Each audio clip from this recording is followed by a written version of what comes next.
All right. Hello, everybody. We're live, and I am here with Bill Bucklew. How are you doing, Bill? I'm doing great.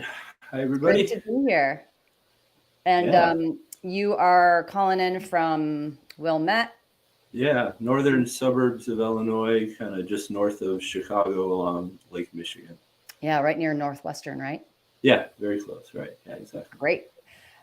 So today, I don't know you, Bill. Like this is fun. This today is going to be me, completely blind, getting to know you. And I mean, I've heard of you and I've read all your bios, and I'm Oh, familiar that way. But I haven't had the pleasure of getting to talk to you, so I'm excited to hear all about you today.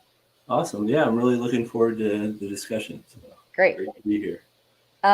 So let's start with who you are, Okay, sure. what you do in your life, like what do you love to do, and then maybe your Parkinson's, like how did you get diagnosed, when did you get diagnosed, all that good stuff.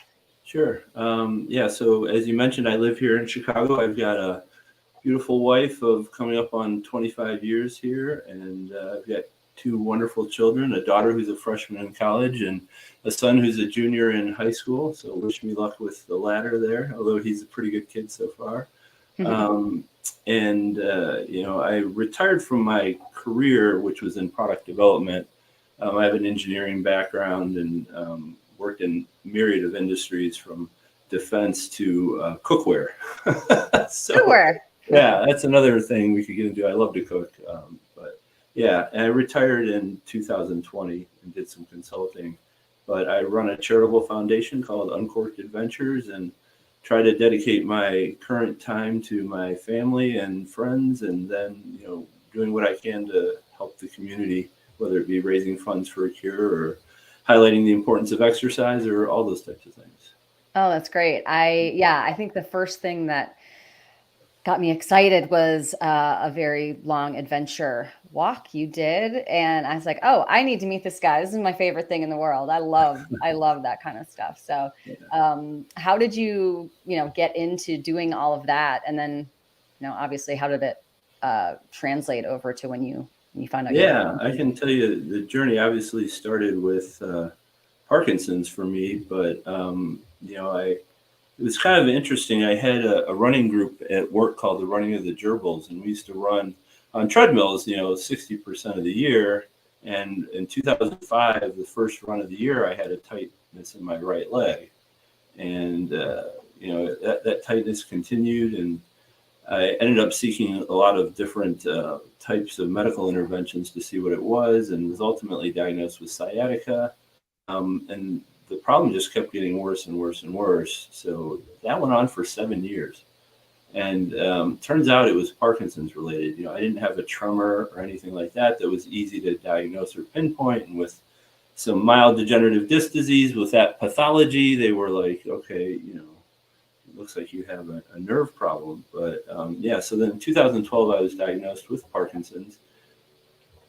I didn't really even know what Parkinson's was. I still didn't have a tremor. I just had this rigidity that was getting worse and worse and worse. So, and then just absolutely crazy, 2 years later, my father, I started noticing symptoms in him. And, that whole line of the families, like tough old salts, he took him like 6 months to go to the doctor to even mention it. And so he was diagnosed about 2.5 years after I was with Oh my Parkinson's. gosh. We think my grandfather, my paternal grandfather, had it also, but he never went and saw anybody. I can just remember him. If Grandpa had a cup of coffee, you were nowhere near him because you were at risk of being scalded. He had that bad of a tremor. Of course, we don't know, right? Right, right. Could be a myriad of things. But needless to say, Parkinson's is very personal for multiple reasons, in my family. So in 2012, I made kind of an unusual decision. I basically, within 2 weeks of diagnosis, told everyone I knew that I had it. I definitely talked to my family, my wife, and all of that, but just decided, and I want to acknowledge that's not the best course for everyone. That's a very thoughtful decision that must be made. But I did that at a friend's party. I think I told like 30 to 40 people. It was crazy. And it was Wow. really good for me because it allowed me to then be open and start doing some things in the community to help raise awareness and everything else. Well, And so let's stop on that one, because I think yeah, a lot of people do, they do get diagnosed, especially when they're young, and yeah, they don't know how, they struggle with, should I say something? Should I not say right. something? What was it for you that felt so clear so soon to let I it? overanalyze everything, and I knew if I didn't make a decision that it was going to be some kind of private, whatever. So, and I'm just terrible at covering up things. Mhm. So, I thought about it, and the main thing was the career, that I was worried about. Yeah. But I felt confident in my own abilities enough to say, even if it was a problem, I could still find something. And I just thought the other side of that equation was really going to be great for me, just so I could be open, not have a burden of worrying, are people noticing things with me, and all the things that come along with that.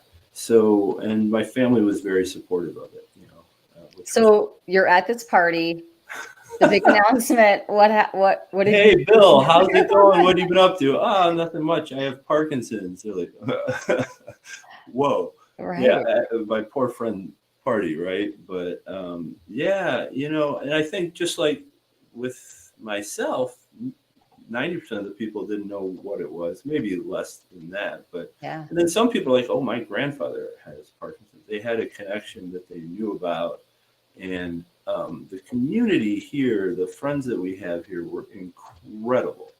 And we can get into that if you want to, but Oh, I started absolutely. doing a few events, like I started a triathlon. I did the Ironman. I tried it that first year I was diagnosed in 2012. I literally signed up like a week after I was diagnosed and did that. And then I set up a triathlon team. I had like 6 people the first year. Within 5 years, we had over 50 people, all from the community of friends that we have here in Wilmette. Wow.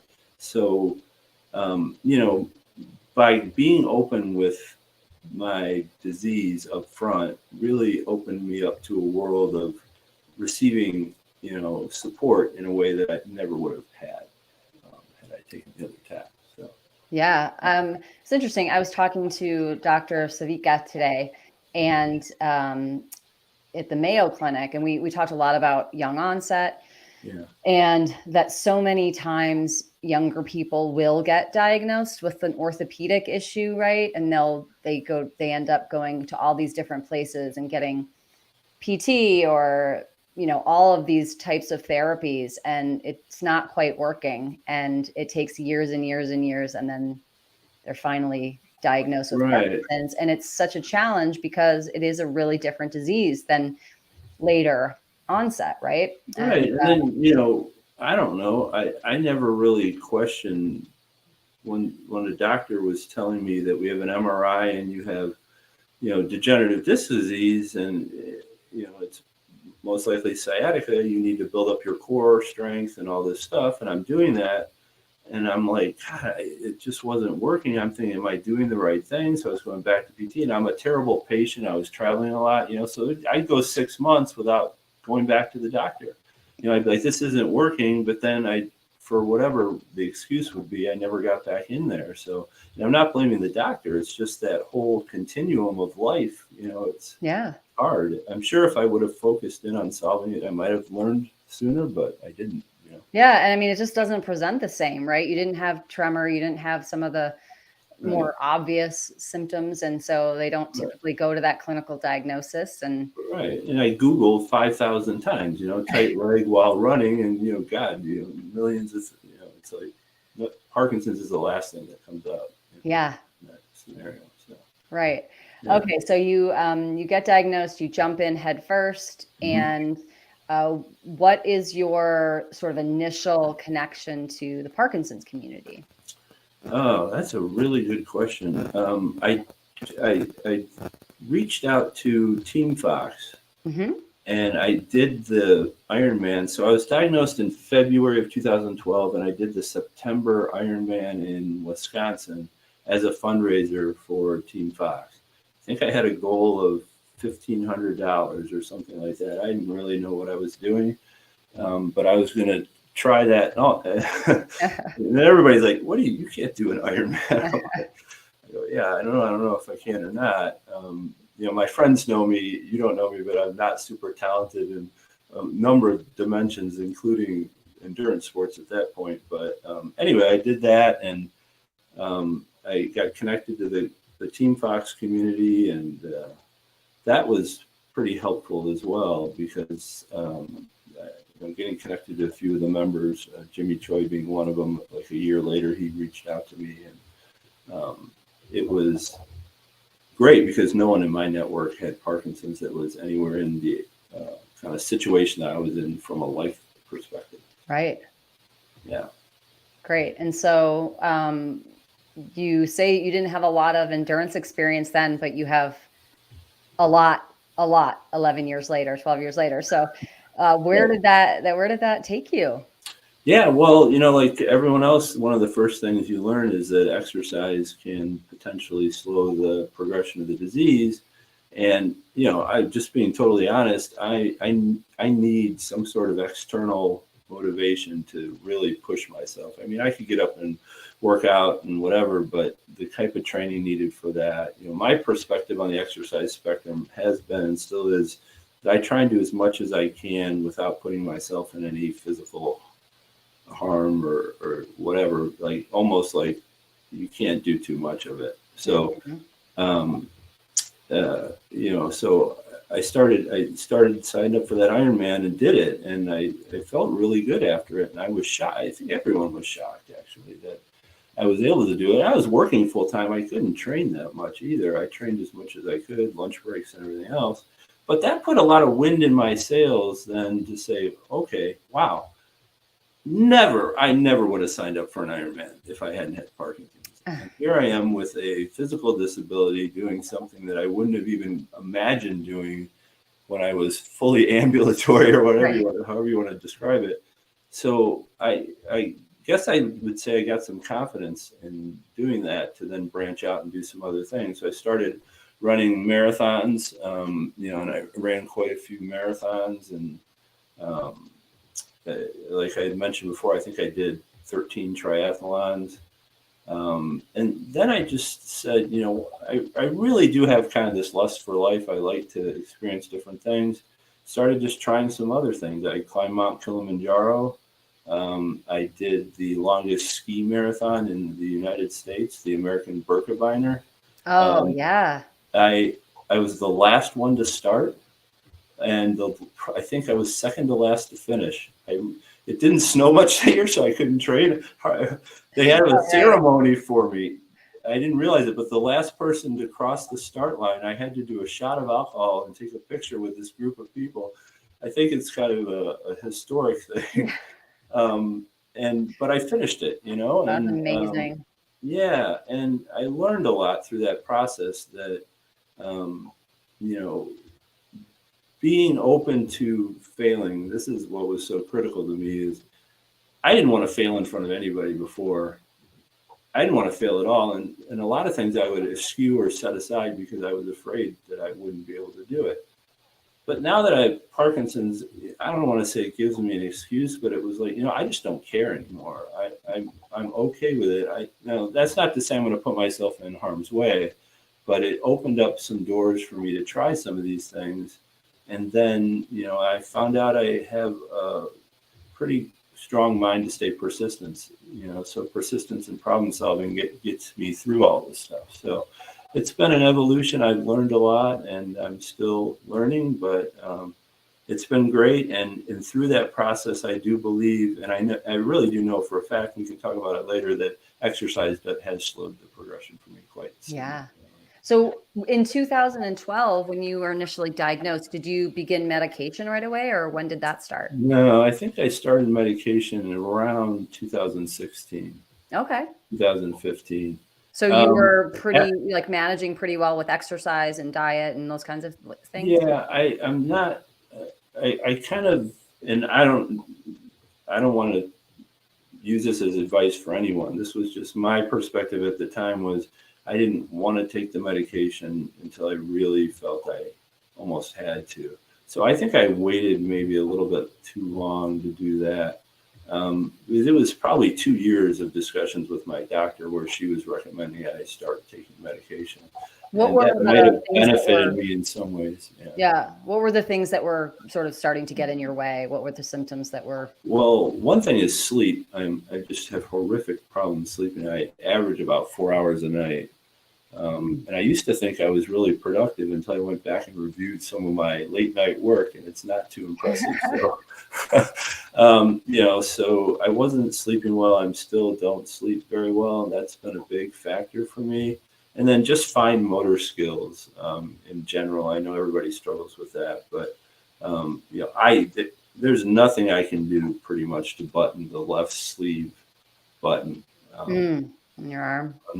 On my shirt. Yeah, things Uh-huh. like that, right? I mean, I could sit there for a half hour and I might get lucky, with some kind of a random push or something, but yeah. So, just the fine motor skills, especially in my hands. And then I had dystonia. I cycle a lot and it was really causing a lot of problems. And it was just so random when it would kind of appear and not and everything else. I'd be in the middle of a race and it would just like be my foot would be like curled up like a wedge in like Ugh. 5 minutes from nothing. So yeah, things like that were really a struggle.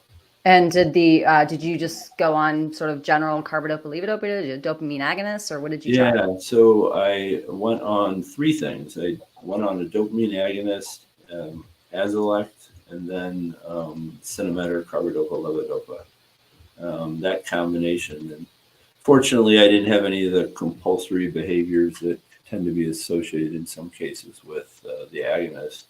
Um, and that kind of combination worked pretty well. And, Yeah, it helped with your dystonia?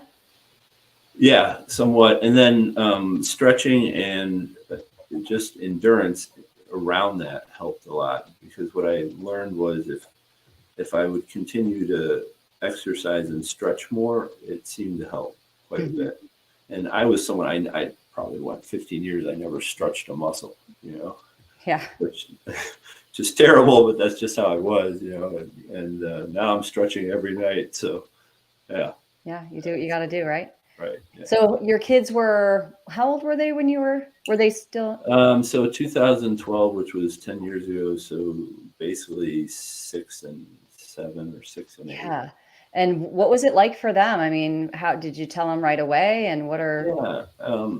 Fortunately, this Iron Man thing became a kind of a big deal in the family. So I don't know if they fully really understood it, but they saw how I was dealing with it, and I was dealing with it in as positive a way as I could, and I think that continues to this day. So while they knew I had been diagnosed with something, and then eventually their grandfather was diagnosed with something.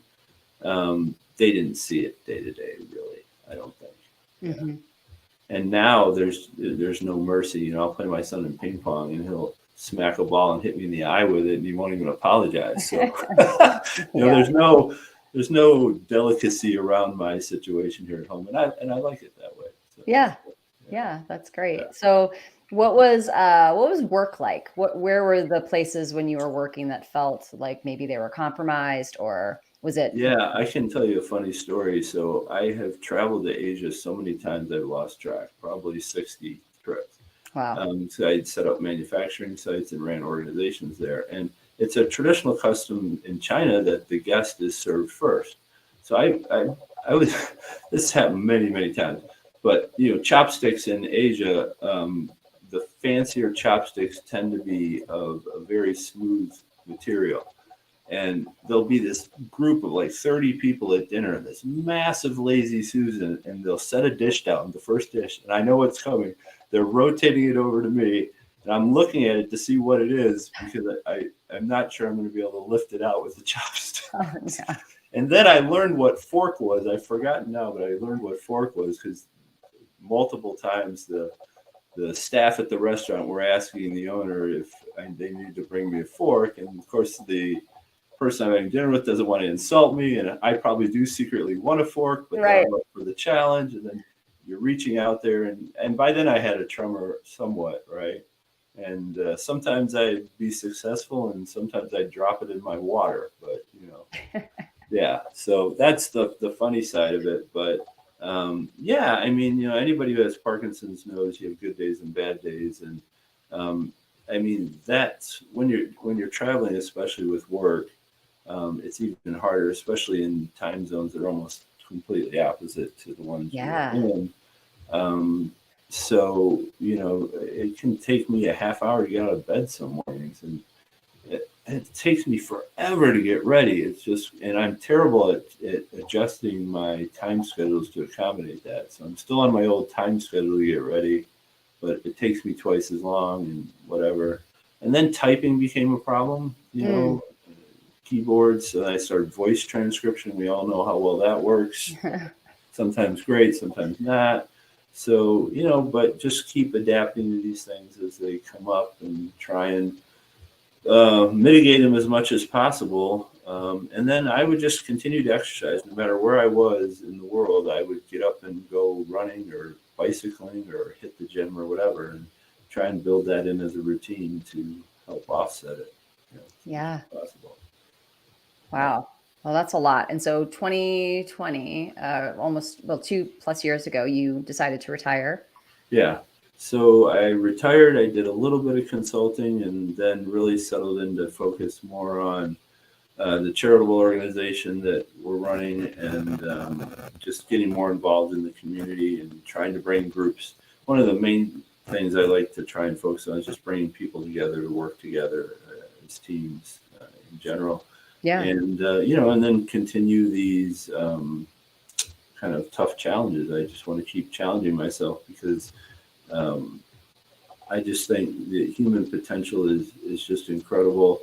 And I didn't really realize what I was capable of until I really went out there and put myself in a vulnerable situation. Again, safety being paramount, but um, I think that's true for a lot of people. Is our own capabilities are so much greater than we even realize, and I've fallen down a lot, but I keep getting up, and yeah, so we're gonna keep pushing.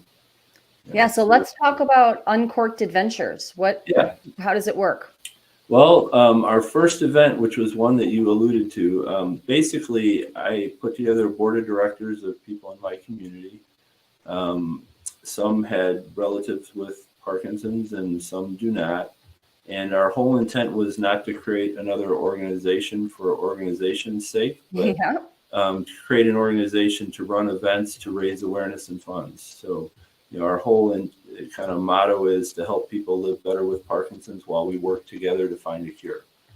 And that's what we embody. And the first event, so we put that together in 2017, and decided I was going to walk across the United States. And um, that's a very long story, but it was ultimately an incredible event, and that's where I learned that the more I put into something, the more I get out of it in this community, and there doesn't seem to be a limit to that. Yeah. So yeah, let's hear about that. Where did you start? How did you pick the route? Who helped you with it? Yeah. So, I got into it because running was becoming more difficult for me. Um, and I'm still running, but not very well. So at the time, I started thinking of other ways to highlight the importance of exercise, and I had run a number of marathons at that point, and just wanted to do something different, basically. And I wanted to connect with people and kind of just learn. To walk across the U.S., one thing is you get the topography of the U.S., and that's amazing, but you also get to see the cultures and the people and how people are living. So my whole intent was to see if I could find someone each day who had a connection to Parkinson's Mm. without planning ahead of time. Mm-hmm. And that turned out to be absolutely not a problem. Wow. And Yeah. Whew. you got to be a little chatty, along the way, but but yeah. And so we kind of set it up to leave on the day after Thanksgiving 2017 from Tybee Island, Georgia. And why Tybee Island? My parents and my sister's family were there, and we've been planning to spend Thanksgiving there anyway. And for that time of year, it's nice to be down south. So Yeah. Headed out from Tybee Island on the 24th of November 2017. And I actually was going to try and break the world record for running across the U.S. Because I don't sleep. I calculated that if I walked roughly 60 miles a day, that I could do that. So back to the, pushing myself into areas where I might fail. This was certainly one of those. And then we had a great team. We had a gentleman whose grandparents both on his paternal side had Parkinson's, and he drove the RV. We had an RV that would kind of leapfrog with me. So I spent about half the nights in the RV and half the nights in hotels that we had sponsors for. And it was just an incredible experience. I did not end up breaking the world record for running across the U.S. I think I was average 56 miles a day for the first 6 days. And then my feet decided to say no. Yeah. But I still kept up an incredible pace. I did 40 miles on average after that Wow. a day, which was difficult.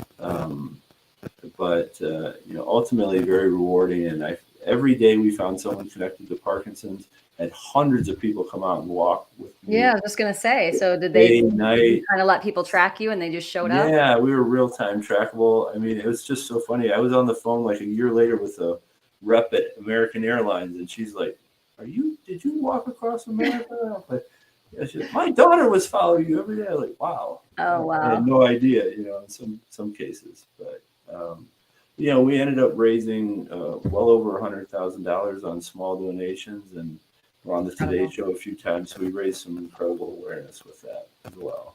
Yeah, absolutely. I remember reading about it. I wasn't really connected to Parkinson's at that point. I didn't start until I guess 2018, early 2018, at the Davis Finney Foundation. So I was new, but yeah, it's just so exciting that you did that. And where did you end up, and when did you get there? Yeah, so we finished in San Diego on the January 31st. So it was 67 days. Wow, that is unbelievable. Yeah, it was crazy. And I forgot to mention that on the front end of that, we had an Olympic kind of strength and conditioning coach and some very high level exercise physiologists, and they basically told me not to do it. I was going to say, there's no way they thought this was a good idea. No, they said, why don't you bike most of it and walk a little and swim a little, maybe you do a triathlon across the U.S. Triathlon across the U.S.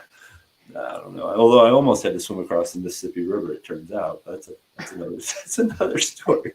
But ultimately, I did finish, and no lasting physical problems from it. Really? Yeah. Just some worn out feet. Yeah, 25 pairs of shoes, with the left shoe being fairly new looking and the right shoe It's still dragging a little bit. Yeah, it's really funny. Oh my gosh. Wow. So you must have hit some gnarly weather at some point. Oh, I saw everything you can imagine. I'll never forget my mother. She's like, "You're gonna die on the panhandle of Texas." I'm like, "No, I'm not. I'm not walking on through the panhandle of Texas." But man, West Texas, 32 degrees with the wind kicking up, crazy. We had 5 inches of snow in Mississippi. The whole state was shut down. Wow, that's unusual. I have a picture like in the middle of a 4-lane highway, just like this. There's nobody around. It was just crazy. And I had a massive windstorm in Roswell, New Mexico, and animals were crazy. There's all sorts of stuff. I had no people problems, really. Yeah. It was animals and weather. Yeah. Wow. Yeah. I bet those hotel rooms felt good when you got to have the hotel. Yeah. Oh, yeah. Definitely. Especially a couple of times we were out in the RV for 5 or 6 days in a row. And you're with somebody, for the same person, for 50, 60 days in a small RV. Granted, I'm out walking. Right. Majority. But you're also more tired than normal, and right. Yeah, they had fun taking pictures of me falling asleep in random things. I'd sit down for like 2 seconds. I'd just go like this. Yeah, I bet. So how did you fuel yourself? What did you eat? Oh, that was the great thing. I mean, Northwestern, my doctor hooked me up with a nutritionist who was specializing in Parkinson's at the time. And she gave me this whole big thing. We went through it for like a couple hours. And then at the end of it, she said, but basically, you just need to eat whatever you can because you're burning so many calories that you can't eat enough. Mm-hmm. So I ate very well in general, but at night I ate very poorly. I think I was having a pint of Ben and Jerry's every night, because it tasted great and it was a lot of calories, and and I was losing weight just continually the whole way. I bet. But Did no, you did you I get tried to have medically a balanced diet of you know um, fats and carbohydrates and proteins every day as did you much get as. medically checked along the way at all, or? Well, I had to. When I was in Mississippi, I was so beaten up physically that without dressing my feet, which took about an hour to hour and a half every morning, I couldn't even walk. It was that bad. Oh, And I went to the Mississippi Sports Medicine Clinic. Those guys opened up on Sunday for me. They were amazing and came and met me. And those guys are wizards. They're like, Bill, normally we would take you to the hospital right now, but if you do this, this, and this, and you kind of check up on yourself here, here, and here. And I started doing that, and then I made some of my own adaptions. And by 2 weeks later, I had sorted most of the problems out and had solved them. But I always tell people it's hard to understand. But if you do something like this, you rub your hand with your finger 5 times, it's great. But you do that 500,000 times, and it's yeah. great. So everything has to be in balance just perfectly for it to work. And figured it all out over time. So that's kind of a metaphor for Parkinson's and me as Right. well. As you run into all these problems, I don't give up. I stay persistent, and I keep problem solving until I figure it out. And I generally can figure most of the stuff out over time. So. Yeah. So how do you figure out the problem of what you're telling yourself in your head? What's going on in your head when it's dark and you are exhausted and you've got, 20 more miles to get that day? Any of these big challenges that you're doing, what's going on in your head, and how do you manage that? Yeah, I think that's the one thing that I don't have a ton of athletic talent. I really don't. So I do struggle through a lot of these races, but I think I'm mentally strong, and I think of the people who have inspired me along the way. Like on the walk, I went out to inspire people to exercise and to learn, but I ended up becoming inspired by everyone. Every day I was getting notes from people who were saying, "Oh, I never wanted to go running, and I've been sitting in my couch for 6 months, and now I'm going running." And I think about those people, that are watching, quote unquote, and sitting by, and that inspired me to keep going at every step of the way. I get emotional now even thinking about it. But Yeah. yeah, Do you yeah, ever have days that you're, like, I just want to just, no, yeah, done. all the time. I mean, uh, everything's harder, everything's more difficult, and I think. Do you know who Evil Knievel is? Oh yeah. He, he had a manager who changed his name to something like Bob Bitchin or something like that. But he has this great quote, and it's basically the difference between an ordeal and an adventure is your attitude. Mm, And I always think about that. So when I'm struggling to put my socks on, and it's taking me 10 minutes to put my socks on, I'll make a game of some of this stuff sometimes, and then I just laugh at myself. I'll get really frustrated. We're trying to go out to dinner, and I'm like, "Oh, my wife's yelling at me. We're 10 minutes late." And I sitting there like laying on my back, putting on my sock. I'm like, this is my life. And then I'm like, you know what? It's not that bad. And maybe I can figure out a way to put on my sock faster, and maybe I'll time myself and try and beat myself tomorrow, or I don't know, whatever. I definitely have those moments where I'm just like so frustrated and so just like can't believe what I'm going through. But then I just pull myself out of it, and then I say, you know what? it's all based on your expectations of where you're at. It's all relative, right? Like it takes me 10 minutes to put my sock on, but I was watching my mother put her socks on. It takes her 15 minutes. Like I got her, so I don't mean that seriously. I'm just joking, but Yeah.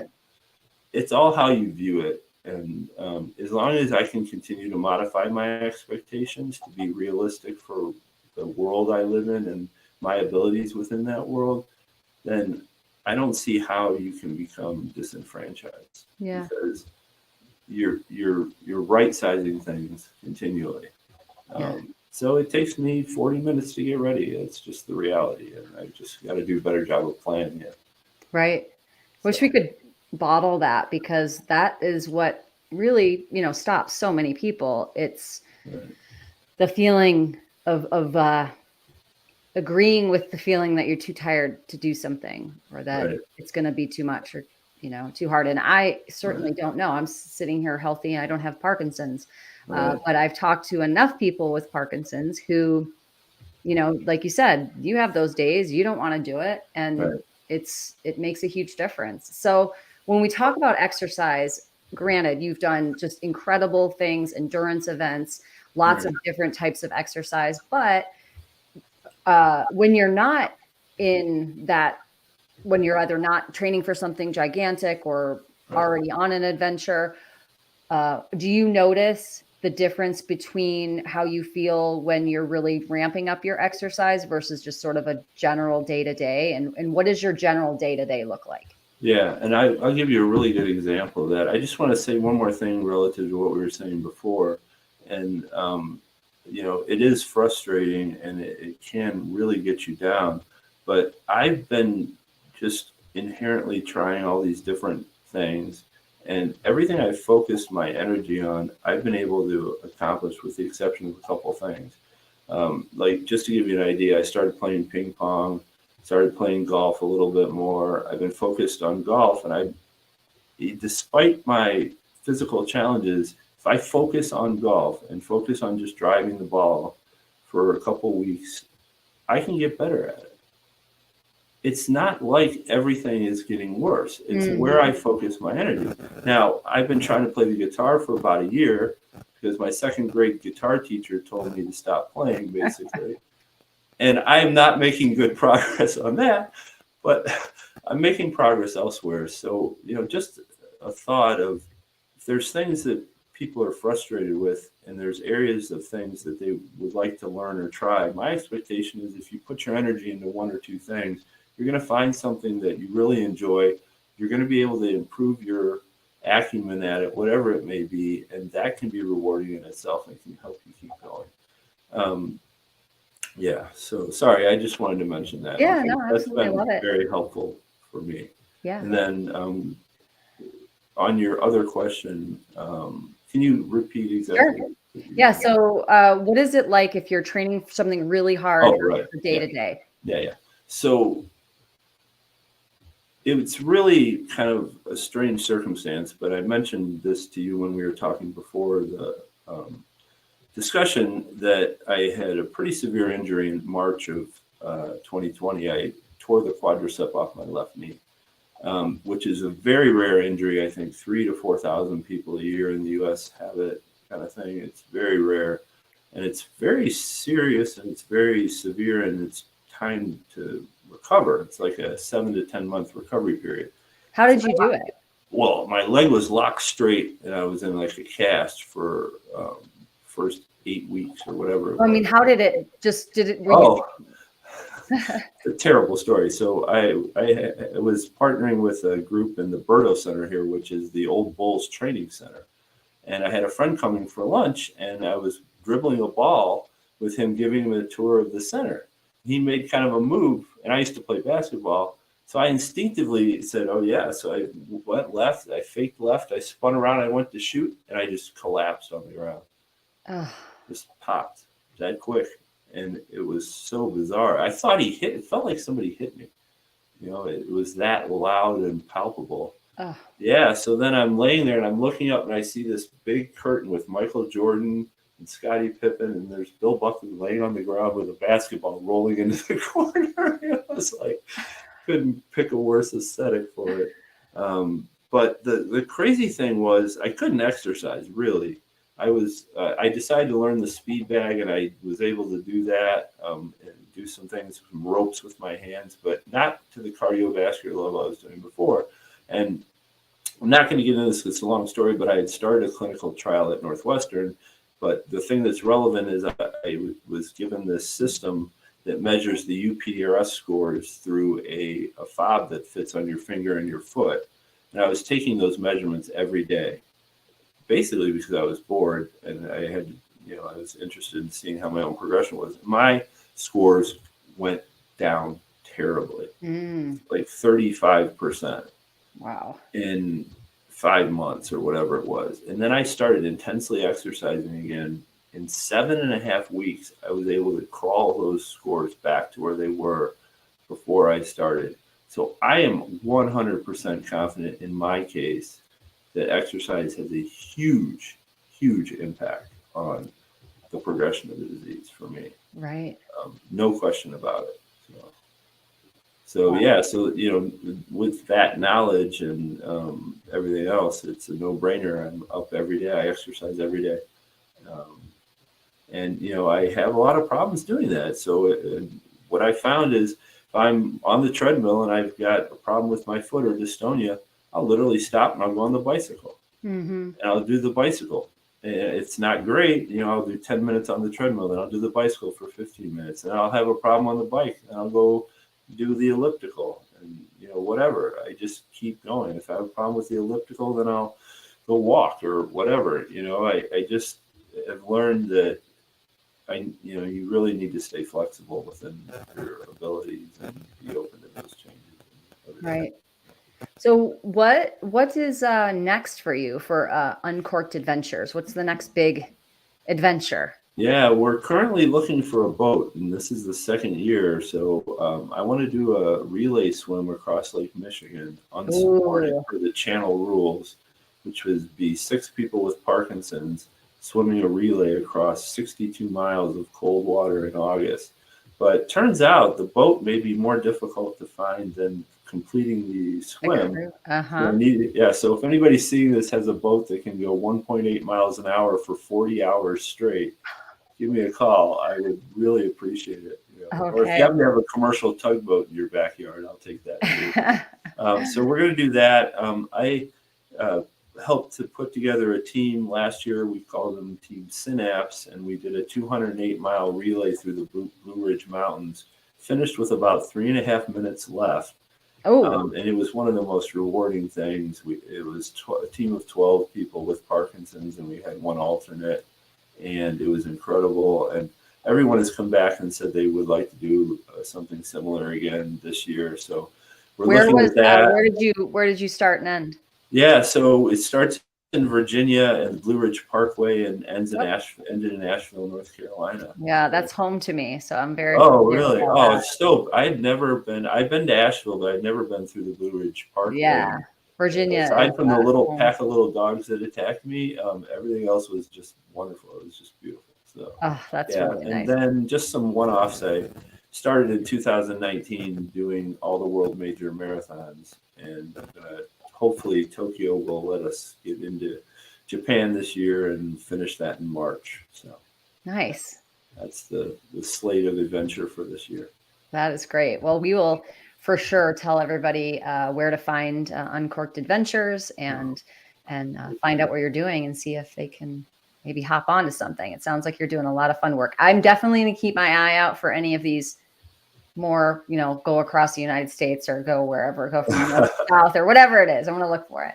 Oh, I love it. Thanks. Yeah, that's awesome. Is there anything else you want us to know? Anything you want to tell our community? No, I'm just a big fan of the foundation, and every victory counts. I think, you can tell from the way I manage my life that's helpful to me, and it's just a pleasure to be here sharing my story, and just happy to be here, and appreciate what you guys are doing. So. Great. Well, I appreciate you, Bill, and it was really great meeting you, and I hope that we can hook up sometime again soon. Sounds good, Mel. Thank you. Thank you. Happy to you.